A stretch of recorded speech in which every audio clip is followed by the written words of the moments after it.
Hello जय Jagannath good morning welcome back to my channel. तो ये सकाल सकाल मुझे रेडी हो जाइए मंदिर जावाई। ये मो स्किन केयर करी टे बिंदी लगे बाहर पड़ी मंदिर जावाई। तो ये मंदिर जावा बाटर देखली आज हाट में बहुत सारा पनीपरिया एमती अच्छी आउ लोक मैंने किणुंट पनीपरिया आते भल पनीपरिया देखी टटका टटका पनीपरिया देखी इच्छा होता सब आणती बाहर बट अनेसेसरी मु तो आनीपारि जेहेतु मु मंदिर जाऊँगी तो एमती देखी देखी जाऊे आ खुशी लगुता है लोक जमी नौ था तो ये आम ये हूँ आम ट्विंकल। तो ट्विंकल जार मुहर सब हस खिलची।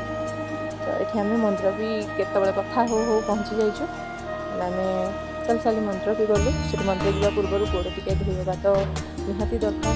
मंदिर आसिके निजक स्वच्छ करके जावा तो दरकार ही ना। तो ये मुझे हेयर वाश करी तो खोला करी बट मंदिर जेहतु खोला चुट्टी जाती तो मुझे क्लचर द्वारा मो चुट्टी को बांधि दूसरी देन मुझे महादेव का दर्शन पाए। श्रावण सोमवार महादेव को दर्शन कले केते पुण्य ता मुझे कौन जनइबी आप तो जानते बहुत भल भाव दर्शन है बहुत भीड़ थिला बट भल से दर्शन है महादेव को। यहीटा हूँ आम मंदिर कामेश्वर मंदिर तो बहुत शांति रे दर्शन है मोर। ओम नमः शिवाय नमः शिवाय नमः शिवाय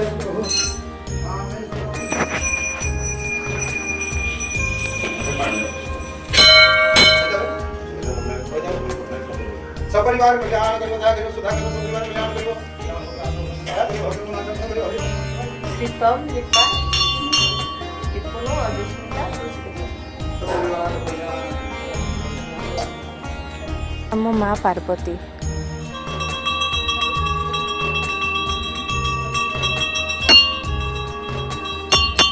जमान माँ संतोषी।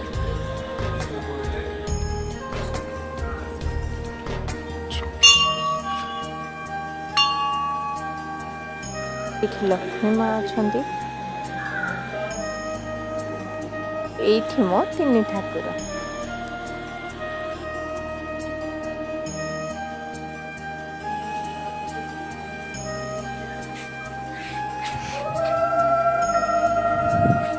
भाव पूजा सारी आम बाहरी पड़ू घर को आसवाई। तो ये आम कथा कौन कथा आसूल आई डोंट नो बट बहुत सारा कथा हो बहुत जोर खरा होता बहुत जोर खरा होता और विश्वास करें एमती लगुला कि सूर्य देवता जमी मुंड उपर ही आज अच्छा एत जोर से खरा होता। आम एठू बाहरी आसलु घर को।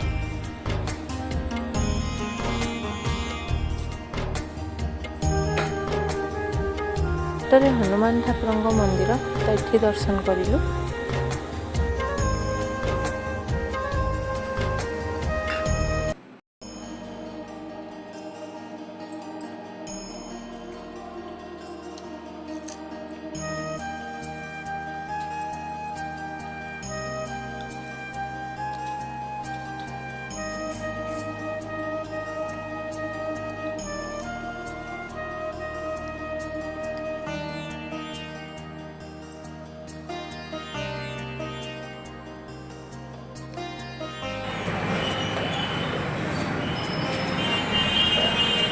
भाव पूजा सारी आम घर पर बाहरी पड़ू जेहेतु तार स्कूल जीवार था तो टाइम भी हो जाता तो आम जल्दी जल्दी आ लेट न कर घर को आसवा बाहरी पड़ू।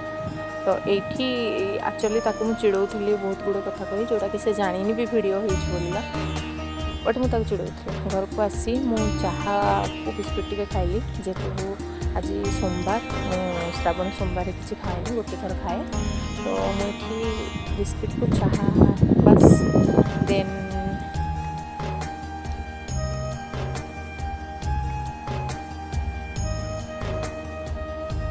खाई सारी जेहेतु लाली आसला मुझे घर को गली आठी आमर देखा होगा डुगुना सहित लाली आ डुगुना सहित टे टाइम स्पेंड करके गेल होगी फिर घर को आसली भारी देन मते किसी लेंबू तोड़बार था देखो आम घर गचर केते लेंबू हो सो एठी बहुत गुड़े लेंबू तोड़ के आनली ସନ୍ଧ୍ୟାବେଳେ ମୋତେ ମାର୍କେଟ ଯିବାର ଥିଲା ବିକଜ୍ ମୋତେ ସେଠୁ କ୍ଷୀର ଆଣିବାର ଥିଲା କାହିଁକି ତ ମୁଁ ମାର୍କେଟ ଗଲି ସେଠି ମୋତେ ଛୁଆ ସହିତ ଦେଖିନେଲା ସନ୍ଧ୍ୟାବେଳେ ମୁଁ ଆସିକି ସନ୍ଧ୍ୟା ଦେଲି ମୋ ପ୍ରଭୁଙ୍କୁ ଟିକେ ଚା ବନେଇଲି ନିଜ ହାତରେ ବିକଜ୍ ଆଇ ଲଭ୍ ଟି।